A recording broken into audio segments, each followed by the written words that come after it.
is James Gaag. I'm the executive chef of Colombe in Constantia, and I'm talking to you about my tuna can. Yes, so iconic dish at La Colombe.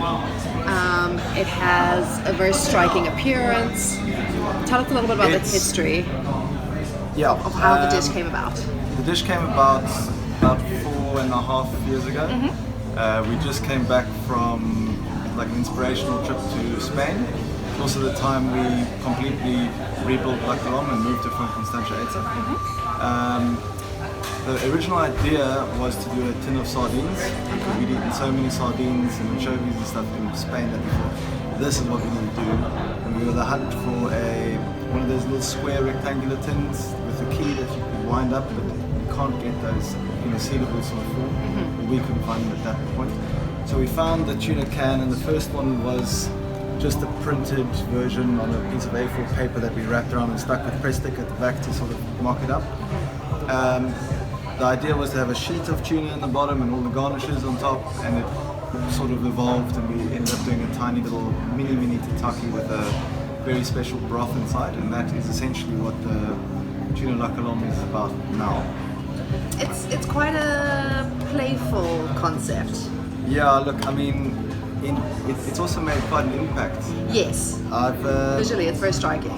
Yeah, I mean, I've eaten in a lot of places in the world, specifically when I was in America. I went to eat at a restaurant called Grace. Oh, yes. And they put down a dish in front of me, and their response to me was, this is our answer to your tuna can, which is, for me, was phenomenal, because it means that our food is reaching, you know, is actually creating waves, and other chefs are picking up on that. Absolutely, yeah. I think also that the tin of tuna in a South African context feels a little bit budget friendly. Well, and maybe it's a bit of a shock when you come to a restaurant like that. First response is, do I usually bring the can out? Yes. Jess brings it out, someone brings it out. Yes.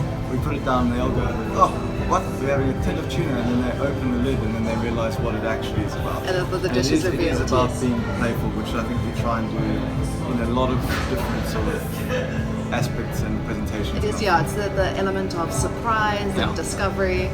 Yeah, but it has, generally I put it down and someone says, oh my god, the tuna can. And I say, have you had this before? And they say, no, but we've seen it. And then it's kind of becomes a talking point. Which is why I suppose we've had it on the menu. It is our signature dish. We've had it on since the first service. Would you ever put it into retirement? Do you think people would let you? It's not so much about people. Yes. Technically, I can. You can do whatever you like. Want. If I don't want to serve it, I don't want to serve it. But I feel that honestly, every great restaurant, every great chef has a signature dish. Gordon Ramsay has his signature courses. Marco Pierre White had his ones. Everyone, you know, all of them have their signature dishes, and there's no reason why we can't have a course that stays timeless and is on our menu, and everyone knows to, you know, if I go and eat at a restaurant called Ramsay, I expect to have a certain course. Yes. If I go and eat at Mugaritz, I expect to get a certain thing. We sell it at Canroca, I expect to get a certain course, because it's the iconic dishes.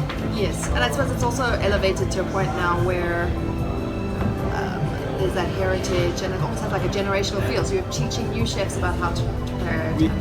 Look, I mean, it's changed a lot. We've played with the combinations and the presentations and everything.